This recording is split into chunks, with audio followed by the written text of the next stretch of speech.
Graphic স্কুলের পক্ষ থেকে সবাইকে আন্তরিক সালাম, আসসালামু আলাইকুম। আমি মামুনুর রশিদ। আজকে দেখাবো টাইপ টুল। টাইপ টুলের মধ্যে হরিজন্টাল টাইপ টুল, ভার্টিক্যাল টাইপ টুল এইসব নিয়ে আজকে আলোচনা করা হবে। সো আমরা প্রথমে চলে যাবো টুলস বারে। টুলস বার থেকে এখানে টাইপ টুল, হরিজন্টাল টাইপ টুল, ভার্টিক্যাল টাইপ টুল এইসব নিয়ে কথা বলবো। সো আমি যদি হরিজন্টাল টাইপ টুল সিলেক্ট করি, দেন এখান থেকে দেখতে পারবো যে আমরা এখান থেকে ফন্টের এখান থেকে আমরা নাম চেঞ্জ করে দিতে পারবো। ফন্টের নাম এখানে আমরা লিখে দিতে পারি, টাইপ করলে আমাদের ফন্টের নাম চলে আসবে। এবং এখান থেকে আমরা জাস্ট অ্যারোতে প্রেস করে ইচ্ছা মতো কিন্তু এখান থেকে আমরা চুজ করে দিতে পারবো যে আপনি কোন ফন্টটি সিলেক্ট করবেন, সেটা আপনি চুজ করে দিতে পারবেন এইভাবে, অথবা অ্যারো প্রেস করেও কিন্তু আপনি এটা চেঞ্জ করতে পারবেন ইজিলি। এবং আমরা রাইট সাইডে দেখতে পাচ্ছি যে এখান থেকে রেগুলার, ইটালিক, বোল্ড এইসব কিন্তু আপনি এখান থেকে করে দিতে পারবেন। ফন্ট সাইজ এখানে 10 পিটি আছে, আপনি এখান থেকে ভ্যালু একটা দিয়ে দিতে পারবেন, সেরকম ভ্যালু। এবং ম্যানুয়ালি যেসব এখানে দেওয়া আছে সেগুলো আপনি চাইলে এখান থেকে অ্যারোতে প্রেস করে আপনি ম্যানুয়ালি এগুলো সিলেক্ট করতে পারবেন, চুজ করে দিতে পারবেন। এবং এখানে অলওয়েজ যেটা থাকবে শার্পে থাকতে হবে।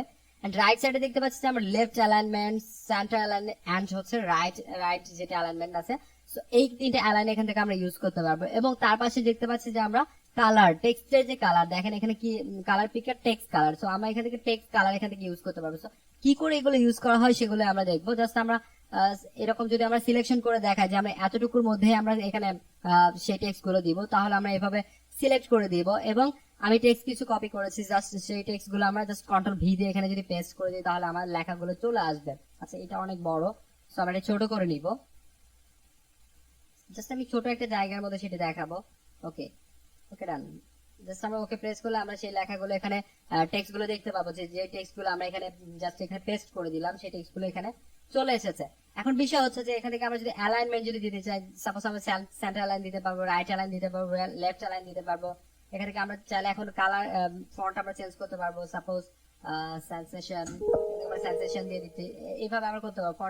ফন্ট পিটি আপনি জাস্ট এখানে ফন্ট সাইজ কমিয়ে নিতে পারবেন, বাড়িয়ে নিতে পারবেন আপনার ইচ্ছা মতো, বাট সেটা থাকবে আমরা যেটুকু সিলেকশন করে দেখিয়েছিলাম সেটুকুর মধ্যে কিন্তু আপনার থাকবে। সো এখন আরেকটা বিষয় আছে যে সেটা হচ্ছে ক্যারেক্টার প্যালেট। সো নেক্সট টিউটোরিয়ালে দেখাবো যে ক্যারেক্টার প্যালেটে কি করা হবে। এবং এখানে চেক মার্ক করে দিলে আপনার এটা ডান, আপনি যেটা সিলেকশন করেছেন, যে টেক্সটটা করেছেন সেই টেক্সট হচ্ছে যে এইভাবে কিন্তু থাকবে।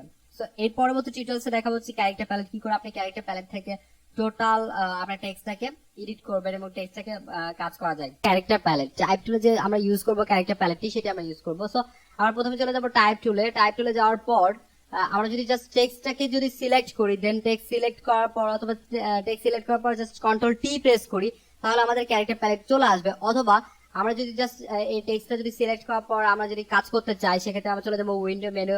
উইন্ডো মেনু থেকে যদি আমরা ক্যারেক্টার প্যালেট, এখানে দেখেন একটা প্যালেট আছে, এখানে ক্যারেক্টার। সো আমরা ক্যারেক্টার এখানে আমরা চাইলে যে কোনো জায়গায় ড্র্যাগ করে নিয়ে কাজ করতে পারি। সো এটা হচ্ছে ক্যারেক্টার প্যালেট। এখন ক্যারেক্টার প্যালেটের মধ্যে আমরা কি কি কাজ থাকবে সেগুলো আমরা একটু দেখবো।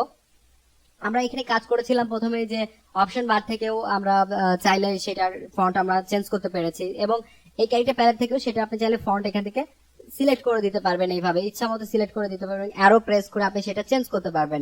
এবং পাশে দেখেন আপনার এটার কি কি সাইজের সেটা আপনি এখান থেকে দিয়ে দিতে পারবেন, ইটালিক, বোল্ড, অনেক কিছু এখানে অপশন আছে, সেগুলো এখান থেকে করা যায়। এবং আমরা যে অপশন বার থেকে করতে পেরেছিলাম, এখানে হচ্ছে যে ফন্ট সাইজ, আপনি কত ফন্ট সাইজ দেবেন সেই ফন্ট সাইজটা এখান থেকে আপনি কন্ট্রোল করতে পারবেন। এবং পাশে যেটা দেখেন অপশন যেটা লেখা আসছে যে সেট দ্য লিডিং। এখন লিডিং ভ্যালুটা কি, আসলে লিডিংটা আমাদের একটু বুঝতে হবে। সো একটা লাইন থেকে আরেকটা লাইনের দূরত্ব, একটা লাইন থেকে দেখেন আমরা দেখতে পাচ্ছি লিডিং ভ্যালুটা আমি যখন বাড়িয়ে দিচ্ছি তখন একটা লাইন থেকে আরেকটা লাইনের কতটা দূরত্ব, সেটা হচ্ছে লিডিং ভ্যালু। জাস্ট আপনার যদি আপনি কোনো প্যারাগ্রাফ যদি লেখেন, সো প্যারাগ্রাফের ক্ষেত্রে আপনার লিডিং ভ্যালুটা হবে ফন্ট সাইজের 1.5 গুণ। সাপোজ আমার হচ্ছে যে এখানে ফন্ট সাইজ আছে 30, সো আমাদের ফন্ট সাইজের 1.5 গুণ যদি আমরা ধরি তাহলে 45। এটা হচ্ছে যে আমাদের লিডিং ভ্যালু মেইনলি। ওকে, সো এটা হচ্ছে পারফেক্ট লিডিং ভ্যালু। সো আমরা এইভাবে আসলে কাউন্ট করব। এন্ড আমরা যেটা পাশে দেখতে পাচ্ছি যে ম্যাট্রিক্স, তো ম্যাট্রিক্স এর মধ্যে যদি সেট দা কার্নিং বিটুইন টু ক্যারেক্টার্স, এখানে দুইটা ক্যারেক্টার্স এর মধ্যে এখানে পার্থক্য হবে। সাপোজ আমি যদি দুইটা ক্যারেক্টার যদি ধরি, এখানে যখন আপনি দুইটা ক্যারেক্টার ধরবেন, দুইটা ক্যারেক্টারের মধ্যে আপনার পার্থক্য সৃষ্টি হবে মাইনাস, এখন 0, ওকে 200।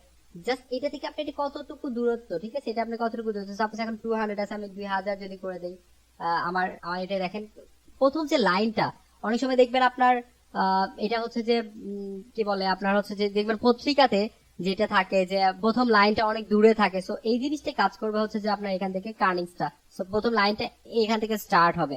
সো এটা হচ্ছে যে মেইন হচ্ছে কার্নিংস। এন্ড লাস্ট আমরা এখানে দেখেন দেখতে পাচ্ছি set the tracking for the selected character.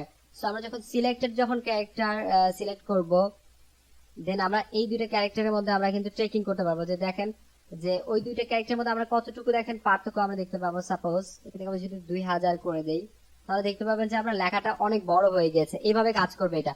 দেন আমরা যদি আরো একটু ভালো করে বুঝতে চাই, সাপোজ আমি এখান থেকে যদি এই টেক্সটটা কেটে দেই এন্ড জাস্ট লাইক লেখা যেটা আছে, সো লাইক লেখাটা যদি আমি নিচে নিয়ে আসি এবং লাইক লেখাটাকে যদি আমি এখানে যদি 1000 করে দেই তাহলে দেখেন আমার লাইক লেখাটা কতটা ছড়িয়ে যাচ্ছে, 2000 করে দিলে কতটা ছড়িয়ে যাচ্ছে। এইভাবে মোটামুটি এটা কাজ করবে। আপনার সর্বোচ্চ 10,000 পর্যন্ত এটা করতে পারবেন। 5000 করে দিচ্ছি আমি। একটা লেখাটা এইভাবে ছড়িয়ে দিবে আপনার। তো এগুলো আমাদের স্পেস দিয়ে করতে হবে না, যে একটার পর আমরা স্পেস চাপবো আপনার এটা কাজ করবে, সেটা করতে হবে না। সো জাস্ট আপনি এখানে ক্যারেক্টারটা এটার মাধ্যমে ছড়িয়ে দিতে পারবেন। এন্ড এখানে দেখেন 100% করা আছে যে ভার্টিক্যালি যে স্কেলটা, সো ভার্টিক্যালি স্কেলটা এখানে করে দিতে পারবেন, যেমন 80%। জাস্ট দেখেন আমার কিন্তু ছোট হয়ে গেছে, মানে চ্যাপটা হয়ে গেছে। সো আমার এটা অলওয়েজ 100% রাখতে হয়। 120 যদি দিয়ে দিই দেখেন আমার এটা বড় হয়ে যাচ্ছে। 150 যদি আমরা দিয়ে দিই দেখেন আমার লেখাগুলো জাস্ট আরেকটু কিন্তু হয়ে যাচ্ছে, চ্যাপ্টার হয়ে যাচ্ছে। সো এটা 100%টাই হচ্ছে যে পারফেক্ট। ওকে, এন্ড লাস্ট আমরা যদি দেখতে পারি যে এটা হচ্ছে যে জাস্ট হরিজন্টালি যেটা স্কেল, এটা থাকবে জাস্ট একটা লেটার থেকে আরেকটা লেটারের মধ্যে পার্থক্য। সাপোজ আমি যদি 50 করে দেই দেখেন আমার এটা ছোট হয়ে যাচ্ছে একদম। 500 করে দিলে আমার এটা বড় হয়ে যাচ্ছে। সো এগুলো 100ই হচ্ছে যে পারফেক্ট সাইজ থাকবে অলওয়েজ। ওকে, তারপর আপনার কাজের প্রয়োজনে যদি আপনার প্রয়োজন হয় সেক্ষেত্রে অবভিয়াসলি করবেন। সেটা বেসলাইন শিফট। বেসলাইন শিফটটা হচ্ছে যে আপনার এখান থেকে সাপোজ আমি যদি এখান থেকে যদি বেসলাইন শিফটটা ইটটা যদি উপরে যদি নিয়ে যেতে চাই, দেখেন আমার ইট লেখাটা একদম উপর থেকে স্টার্ট হচ্ছে, এটা হচ্ছে বেসলাইন শিফট।